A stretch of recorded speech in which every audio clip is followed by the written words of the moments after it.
Assalamualaikum warahmatullahi wabarakatuh. Salam sejahtera dan selamat malam bagi kita semua. Shalom, salve. Alfi. Selamat datang di podcast Bincang-Bincang ASN Berakhlak, ruang diskusi bagi para ASN yang berkomitmen pada nilai-nilai kebangsaan Negara Kesatuan Republik Indonesia. Bersama saya, Maria Malvin Kelbulan, biasa disapa Alim sebagai host. Dalam podcast hari ini kita ada dalam topik pembahasan mengenai analisis isu kontemporer dengan subtopik yaitu tentang isu 3 monster, yakni narkoba, cybercrime atau kejahatan siber, dan hate speech atau ujaran kebencian. Ketiga isu ini bukan hanya sebuah ancaman yang luar biasa bagi bangsa Indonesia, tetapi juga ancaman serta tantangan bagi para ASN di era modern ini. Dalam podcast hari ini telah hadir bersama kita para narasumber yang siap berbagi pengetahuan dan pengalaman bersama-sama, yaitu narasumber pertama Ibu Maria Fiani L, disapa Ibu Tia, dari Tenaga Sanitasi Lingkungan Kabupaten Maluku Tenggara. Halo Ibu Tia. Halo. Kemudian narasumber kedua kita ada Ibu Devila Violeta Polatu, biasa disapa Ibu Devi, penata anestesi Kabupaten Maluku Tenggara. Halo Ibu Devi. Halo Ibu Alim, selamat malam. Selamat malam. Terima kasih untuk kedua narasumber kita yang telah bersedia bergabung bersama kita pada saat ini. Tanpa membuang-buang waktu, pastinya semua juga penasaran kan ya? Mari kita mulai bincang-bincang kita pada saat ini dengan isu pertama, yaitu narkoba. Seperti yang kita ketahui bahwa narkoba ini bukan lagi sekadar berita kriminal yang ada di televisi atau pembicaraan yang dirahasiakan publik, tetapi sudah menjadi ancaman nyata yang bisa merusak kesehatan mental, fisik, bahkan hubungan sosial siapa saja termasuk di sekitar kita. Saya ingin bertanya kepada Ibu Tia, menurut Ibu, apa yang menjadi faktor penyebab orang menggunakan narkoba? Silakan Ibu. Baik, terima kasih. Saya rasa dari semua kejadian yang terjadi, kita bertanya-tanya, bagaimana bisa gitu kan?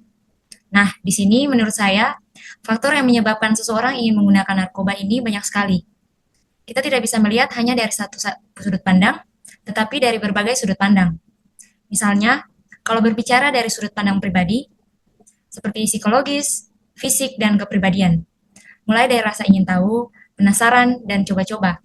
Atau dalam bahasa Ambon, biasa kita sebut itu ikurame. Bagaimana peran lingkungan sekitar dan keluarga juga menjadi faktor penyebab seseorang bisa menggunakan narkoba. Bisa karena tekanan mental, seperti kurangnya perhatian keluarga, maupun kurangnya komunikasi dan lain-lain. Kemudian bisa juga dari faktor pekerjaan, di mana dari segala hal itu ada tuntutan. Belum lagi beban pekerjaan yang dapat menimbulkan stres, depresi, sehingga mencari hal lain sebagai pengalihan. Demikian Ibu. Baik, nah pertanyaan selanjutnya ini sepertinya saya harus bertanya langsung kepada yang bekerja di dalam bidang kesehatan ya. Ibu Devi, di dalam dunia kesehatan bukannya narkoba juga digunakan ya Bu dalam bidang medis. Bagaimana penggunaannya? Ya, baik, saya jelaskan sedikit ya Ibu ya. Sebenarnya narkotika ini tidak akan menimbulkan bahaya yang mengancam jika digunakan dengan baik sesuai dengan dosis dan juga bertanggung jawab ya. Dalam bidang medis misalnya, narkotika merupakan zat atau obat yang sangat bermanfaat dan diperlukan untuk pengobatan penyakit-penyakit tertentu. Namun narkotika dan psikotropika ini juga dapat mengakibatkan ketergantungan yang jika tidak berada di bawah pengawasan dokter, maka dapat mengakibatkan ketergantungan seperti itu ya. Penggunaannya juga tidak boleh sembarangan, bahkan sampai diatur oleh undang-undang tertuang dalam Undang-Undang Nomor 35 Tahun 2009 Pasal 52 dan 53, yaitu penggunaannya hanya pada narkotika golongan 2 dan 3 yang dapat digunakan sebagai kepentingan pengobatan, terapi paliatif dalam hal ini anti nyeri dan juga obat-obatan bius. Contohnya di sini ada obat morfin, betidin, propofol, dan fentanyl. Itu adalah contoh-contoh obat nyeri dan juga obat bius. Kemudian wewenangnya juga hanya ada pada dokter dengan dosis dan jumlah yang tertentu juga. Jadi penggunaan narkotika pada bidang medis ini tidak ilegal ya, asalkan masih disesuaikan dengan ketentuan dengan aturan yang telah ditetapkan sendiri seperti itu. Baik, saya kembali ke narasumber yang pertama, ada Ibu Tia. Lalu apakah ada keterkaitan isu narkoba dengan tugas dan fungsi ASN sebagai pemberi pelayanan publik bagi masyarakat luas, Bu? Tentu ada Bu, dengan isu yang satu ini. Isu narkoba dengan ASN diatur dengan begitu ketat dalam Peraturan Pemerintah Nomor 94 Tahun 2021 terhadap ASN yang terlibat dengan narkoba dengan sanksi yang berjenjang. Kemudian juga diatur dalam Undang-Undang Nomor 5 Tahun 2014 tentang ASN dengan menegaskan kewajiban ASN untuk menjaga integritas, reputasi, dan menerapkan nilai-nilai dasar, kode etik, dan netralitas. Hal ini dapat dipahami dengan jelas bahwa seseorang ASN itu dituntut untuk bersih dari narkotika demi menjaga integritas dan profesionalisme kerjanya terhadap masyarakat luas. Berarti sanksi dan hukumannya itu bukan hanya ditetapkan kepada masyarakat luas ya Bu ya, tapi juga bagi ASN dengan tugasnya sebagai sumber layanan publik. Kembali lagi kepada Ibu Devi, menurut Ibu Devi, apakah ancaman yang spesifik dan bagaimana solusinya Bu? Ya baik, ancaman spesifik narkoba terhadap ASN di Indonesia ini bukan hanya sekedar masalah kesehatan pribadi, mental maupun perubahan kepribadian, melainkan juga merupakan ancaman serius terhadap integritas birokrasi, kinerja pemerintahan, dan keamanan negara. Maka dari itu, solusi yang paling sederhana, yang paling mendasar adalah adanya kesadaran diri terhadap bahaya narkoba ini sendiri. Lalu kita juga harus mampu mengatakan tidak kepada narkoba, aktif dalam penyuluhan-penyuluhan pencegahan narkoba baik di lingkungan birokrasi maupun di tengah masyarakat, serta adanya penguatan integritas dan budaya anti narkoba. Seperti itu, Ibu. Baik, luar biasa ya penjelasan dari para narasumber mengenai isu atau permasalahan ini ya. Berarti dapat disimpulkan secara singkat bahwa narkoba ini dapat menjadi ancaman jika disalahgunakan oleh pihak-pihak yang tidak bertanggung jawab dan dapat menjadi ancaman besar jika berada di tangan orang-orang yang hanya ingin mendapatkan keuntungan pribadi. Oke, sekarang kita beralih pada masalah selanjutnya, yaitu cybercrime atau kejahatan siber. Saya beralih kembali kepada Ibu Devi, narasumber kita, mengenai kejahatan siber Ibu atau cybercrime dalam dunia digital. Saat ini modernisasi teknologi sebenarnya sangat membantu ya dalam keefektifan dan keefisiensi pelayanan bagi seorang ASN di tengah masyarakat. Tetapi di lain sisi juga membawa tantangan dan ancaman bagi ASN. Bisa dijelaskan sedikit Ibu Devi, seperti apa cybercrime itu? Oke, cybercrime ini merupakan tindakan ilegal ya, dengan menggunakan teknologi komputer dan jaringan yang targetnya itu data pribadi atau sistem keuangan. Modus umumnya dimulai dari pencurian identitas, ransomware atau perangkat lunak yang bersifat perusak, dan penipuan online di e-commerce atau media sosial. Nah, ancaman ini sangat meningkat di Indonesia belakangan ini ya, dengan kerugian yang bahkan mencapai miliaran rupiah. Cybercrime ini sendiri disebabkan biasanya oleh karena lemahnya keamanan sistem yang ada, kelalaian dari pengguna sistem tersebut, serta motivasi finansial yang berasal dari perilaku cybercrime itu sendiri. Nah, ini kan masalah serius ya. Artinya privasi kita pun bisa diakses secara ilegal oleh orang yang tidak kita kenal. Seperti itu, Ibu Ali. Benar sekali Ibu ya. Kalau begitu, apa dampak atau ancaman cybercrime itu sendiri bagi ASN dan pemerintahan di era modern ini, Bu? Bisa dijelaskan? Oh ya, untuk dampaknya bagi ASN dan pemerintahan ini pasti sangat banyak ya tentunya. Seperti salah satunya ada ASN ini bisa sebagai human error di sini atau titik lemah dari hal ini. Tidak semua orang bisa memahami dengan baik cybercrime ini seperti apa. Kadang informasi yang mendasar ini bisa menjadi titik lemah, kemudian bisa dengan gampang mengklik link atau tautan yang berisiko untuk data itu dicuri, baik data pribadi maupun data pemerintahan atau instansi tempat kita bekerja. Kemudian yang kedua itu ada risiko kebocoran data. Nah, kita sering sekali masuk keluar ke dalam situs tertentu tanpa mengubah sandi atau password, dan kemudian sandi atau password itu merupakan sandi yang mudah ditebak, jadi bisa menjadi salah satu faktor kebocoran data ini. Lalu yang ketiga, cybercrime ini dapat digunakan untuk menyebarkan informasi-informasi palsu atau yang biasa kita kenal dengan hoax, kemudian ujaran kebencian atau hate speech, dan juga paham radikal yang akan merusak persatuan, kesatuan, dan harmonisasi bangsa. Baik, jawaban yang sangat luar biasa ya Ibu Devi. Saya beralih ke narasumber pertama kita, Ibu Tia.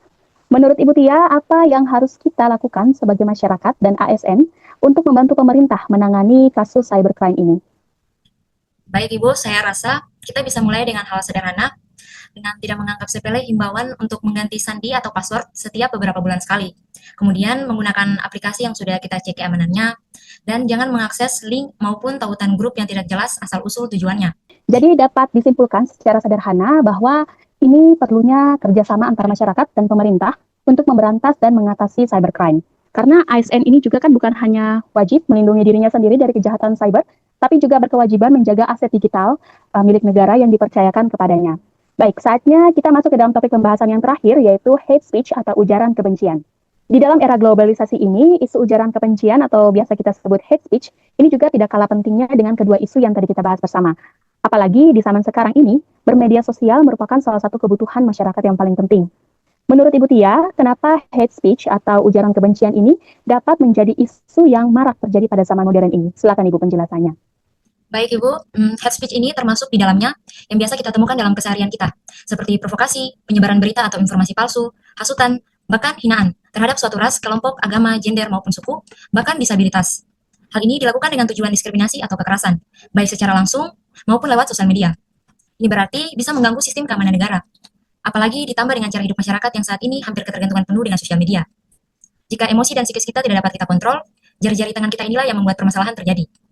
Hanya dengan jari tangan kita lebih cepat menyebarluaskan kebencian, hasutan, berita yang bahkan kita sendiri belum tahu penyebab dan kebenarannya. Nah, masalah kecil yang terjadi di sebuah daerah maupun instansi dapat berkembang pesat dan bertambah rumit, hanya karena kita lebih cepat tangan daripada otak kita. Hal inilah yang menjadi salah satu penyebab kenapa ujaran kebencian ini termasuk dalam isu yang marak terjadi. Demikian, Ibu. Saya beralih kepada narasumber yang kedua, Ibu Devi ya. Sebagai ASN, kira-kira apa saja, Bu, yang harus kita lakukan agar tidak menjadi salah satu pelaku hate speech? Ya, kalau kita berbicara tentang masyarakat, berarti kita juga berbicara tentang seorang ASN yang hidup sebagai masyarakat. Dan kalau kita berbicara tentang ASN, maka kita juga berbicara tentang role model yang berada di tengah-tengah kehidupan bermasyarakat. Nah, mengenai ASN itu sendiri, di sisi lain, ASN juga termasuk masyarakat yang memiliki kebebasan berpendapat, baik itu di media sosial maupun di tempat yang terbuka. Tapi di sisi lain, kita sebagai ASN juga terikat dengan integritas dan kode etik. Dalam isu hate speech ini, seorang ASN itu dilarang untuk menyebarkan konten di media sosial yang berkaitan dengan sara, pencemaran, penghinaan, maupun provokasi. Hal ini berarti sejalan dengan kode etik ASN dan fungsi ASN yang tercantum pada Undang-Undang Nomor 5 Tahun 2014, Pasal 11, yaitu fungsi yang ketiga sebagai perekat dan pemersatu bangsa. Nah, ASN sudah sangat jelas dilarang menyebarkan ujaran kebencian, berita-berita bohong atau hoax, dan konten-konten intoleran karena bertentangan dengan fungsi ASN itu sendiri. Karena dampak dari ujaran kebencian ini adalah konflik sosial sampai kepada diskriminasi serta kekerasan fisik yang dapat merusakkan kerukunan bangsa. Maka dari itu kita harus menyadari sungguh bahwa bersosial media dengan baik dan benar itu adalah hal yang sangat penting untuk kita semua.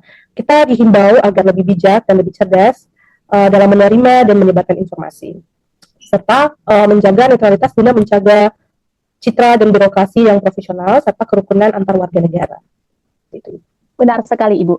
ASN memang termasuk masyarakat ya pada umumnya, tetapi ASN juga di sini harus menyadari bahwa kita ini ada kode etik yang mengatur peran dan fungsi. Menurut Ibu Tia, apakah ada konsekuensi atau sanksi yang diberikan jika ASN terbukti menjadi pelaku hate speech, Bu? Baik, ada Bu. Hal ini sudah jelas diatur dalam kode etik ASN. Sanksi yang diberikan dapat berupa yang pertama yaitu pelanggaran disiplin. Yang kedua, sanksi berat yang diberikan langsung dari BKN kepada ASN tersebut jika terbukti melakukan hate speech. Yang ketiga, sanksi pidana. Seperti tercantum pada Undang-Undang Nomor 1 Tahun 2024 tentang sanksi pidana penjara selama 6 bulan atau denda sebanyak 1 miliar rupiah. Dan yang keempat, dan yang paling fatal adalah pemecatan, karena melanggar aturan disiplin dan kode etik. Sangat jelas sekali ya Bu ya penjelasannya. Baik, saya beralih kepada narasumber kita, Ibu Devi. Apa yang harus dilakukan oleh seorang ASN jika menemukan hate speech yang menyerang pemerintah, Bu? Oke, ASN ini dapat menjadi konten narasi atau naratif yang dapat menjadi sebuah jembatan penyebaran informasi yang benar.